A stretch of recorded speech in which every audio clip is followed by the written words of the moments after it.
Hi mga kamonggi, these are some of the agencies that help you to go here in Australia.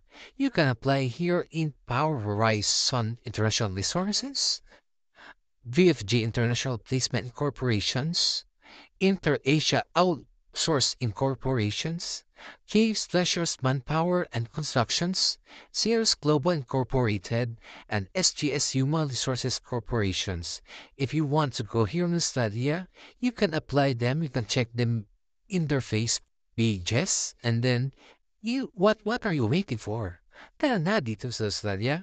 Huwag na magpatumpik-tumpik pa. Boom, kara, karaka. Let's go! Boom, para, boom, boom, boom, boom. See you there in Australia, mga kamonggi. Para marami tayo dito sa OFW at magsama-sama na ang mga vlogger dito sa Australia. Kaya ano pa hinihintay nyo? Mag-apply na kayo sa mga agencies na nalaman ko at mga kasama ko nag-apply dyan. At dyan sila galing ng mga agency. Kaya huwag kayong matakot sumubok sa kanila at mag-inquire dyan sa FB page nila para may chance kayong makapunta dito sa Australia. See you here mga kamonggi. Good vibes tayo parati at sana pagpalain kayo at kayo naman ang susunod na mga kapunta dito sa Australia. Laban at dasal ng laban para sa pangarap, laban para sa pamilya, laban Pilipinas, laban OFW. Bye-bye!